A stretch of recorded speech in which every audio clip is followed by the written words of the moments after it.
Bon, voilà, donc 13h19 et 575 interpellations, 661 garde à vue. Bon, voilà le mouvement des Gilets jaunes, le, le quatrième round des Gilets jaunes. C'est pas mal. Qu'est-ce que vous voulez que je vous dise? Bon, bref, c'est pas ça le but de ma vidéo.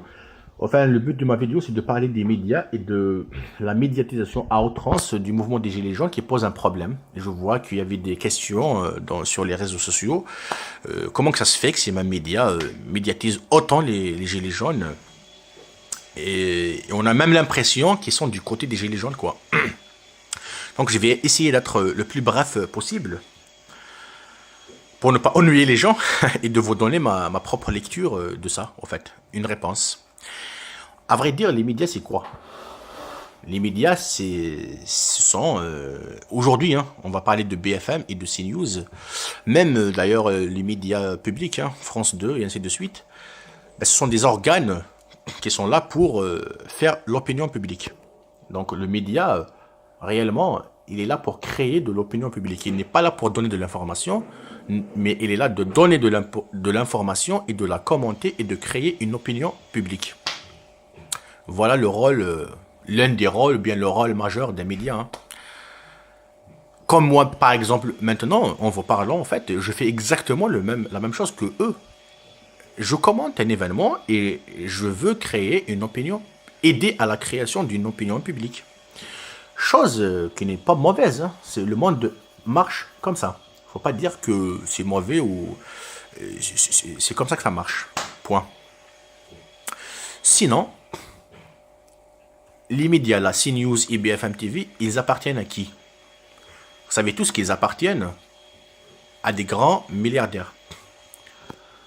Donc, France 2 et ainsi de suite. C'est soi-disant le service public. Ils appartiennent à qui? Ils appartiennent à la France. La France qui appartient à qui? Qui appartient à l'Union européenne. Donc ces médias, ils appartiennent à l'Union européenne. D'accord. Ça, c'est dit. Et donc ces médias, ils doivent protéger quoi? D'abord, pourquoi ils ont fait élire Emmanuel Macron? Parce qu'Emmanuel Macron était un européiste, un mondialiste. C'était quelqu'un qui devait faciliter l'entrée de la France dans la mondialisation.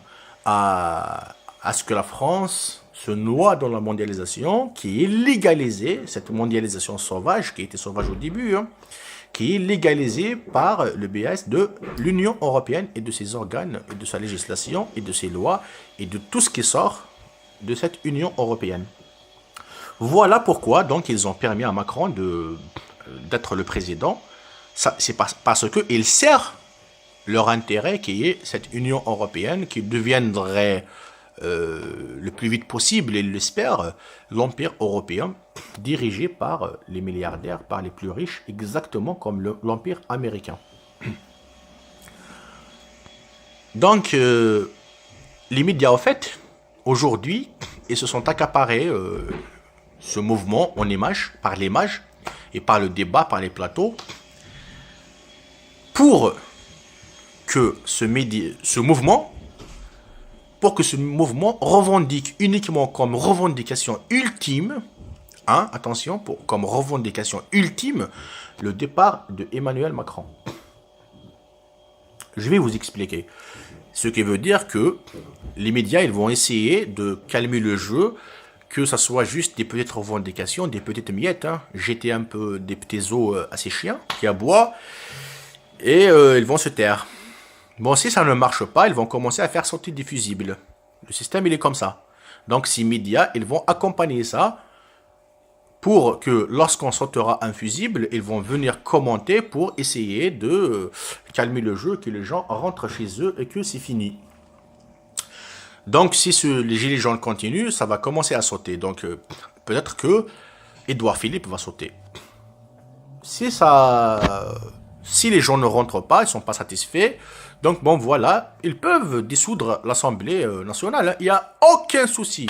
Aujourd'hui, ils vous disent, mais non, comment vous voulez faire la démocratie? Mais c'est quoi? Mais vous inquiétez pas, si ce mouvement perdure, ils vont dissoudre l'Assemblée nationale parce que aussi c'est un fusible. L'Assemblée nationale, elle sert à quoi? Elle sert à rien, vous le savez tous. Le pouvoir, il n'est pas entre les mains des élus, il est entre les mains de Bruxelles. Vous le savez tous. Les élus, ils ont le pouvoir pour gérer l'assainissement, pour gérer la couche du bitume qu'ils devront mettre sur la chaussée, je sais pas, une couche de 7 cm, de 3 cm. Voilà. Le menu des enfants à l'école, c'est quoi? Est-ce qu'on doit leur donner un peu de viande ou moins de viande? Voilà ce que gère l'Assemblée nationale et même le président de la République d'ailleurs. Sinon, les grandes orientations économiques et culturelles, et, enfin tout ce que vous voulez, c'est plus les élus qui les gèrent. Il faut savoir ça. Donc, si le peuple ne veut pas, ils sont prêts, le système est prêt même à sauter le fusible Macron. Ben, c'est le plus grand fusible qu'ils ont d'ailleurs. Ben, ils sont prêts à faire sauter le fusible Macron. Et quand ils vont sauter le fusible Macron, à ce moment-là, les gens vont rentrer chez eux.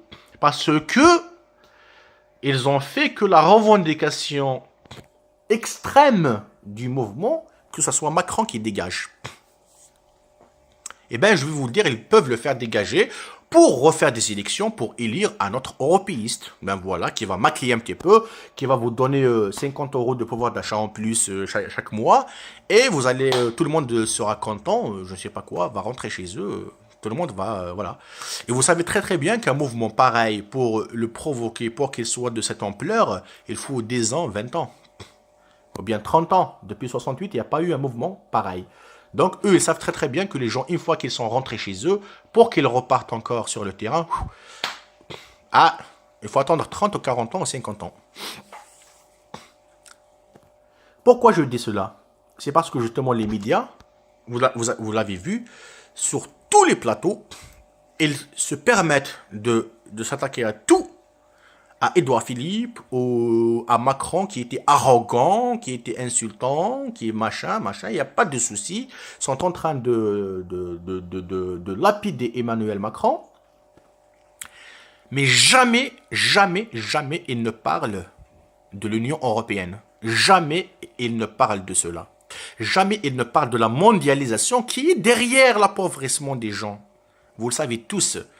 Vous n'êtes pas souverain. Vous ne pouvez pas choisir votre politique économique, les gens. Vous ne pouvez pas choisir. Vous devez vivre avec l'euro et vous devez subir l'euro. Et l'euro, ben, allez vous renseigner quand même. Allez voir sur YouTube partout les gens, les vrais élites qui parlent de ça. Voilà le problème, voilà le problème majeur. Voilà la revendication que surtout les médias ne veulent pas que ça sorte de la bouche des gilets jaunes. Ils ne veulent pas que la réponse, ce n'est pas que Macron parte. Non, Macron, il a été élu. Évidemment, il faut respecter la démocratie. Bien sûr, on respecte la démocratie, mais il faut obliger Emmanuel Macron de revenir en 2005 et de refaire le référendum qui a été souillé par ce même système, dont Macron, il vient. Macron, Sarkozy, Hollande. Ce sont des noms. La personne, c'est la même.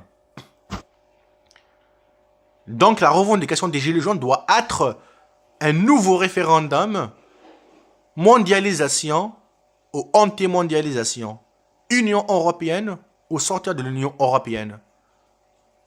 Et qu'il y ait le débat, un vrai débat, qu'ils amènent leur élite, la crème de leur élite, les européistes, qu'ils les amènent. Et nous, on va proposer notre élite à nous. Et qu'on fasse un débat. Et qu'à la fin, le peuple tranche. Et qu'à la fin, le peuple tranche. Voilà la mère des revendications. Parce que moi, je suis convaincu qu'en retrouvant la souveraineté économique, monétaire, la souveraineté nationale tout court de la France, j'en suis sûr et certain que les politiciens, vos élus, nos élus, ils pourront nous écouter à ce moment-là, ils pourront nous entendre et ils pourront envisager de faire des mesures qui peuvent justement apporter toutes vos autres revendications, à savoir le pouvoir d'achat, la vie meilleure, et ainsi de suite. Mais aujourd'hui, vos politiciens ne peuvent pas le faire. Donc, essayons de libérer nos futurs élus. Essayons de libérer nos futurs élus. Voilà ce que je voulais dire. Voilà ce que les médias ne veulent pas que ça sorte de vos bouches. D'ailleurs, même tous les gilets jaunes qui les amènent sur les plateaux, il n'y a personne qui revendique ça. Il n'y a personne qui dit ça. Curieusement, il n'y a personne qui dit ça. Les plus extrêmes que Macron dégage. Et alors, Macron va partir. Et alors, c'est qui qu'on va mettre à la place? La même chose, il fera la même politique. De toute façon, il ne peut pas ne pas faire la même politique. Il va rétablir l'ISF, 5 milliards par an. Vous vous rendez compte? Un pays qui a 2000 milliards de dettes, on est là à dire, oh, rétablissez 5 milliards par an, l'ISF, 5 milliards par an. Oh, ça sera le salut, le salut. 5 milliards par an, le salut, l'ISF, l'ISF, l'ISF. Vous vous rendez compte? Bon, allez, j'arrête là. À la prochaine vidéo.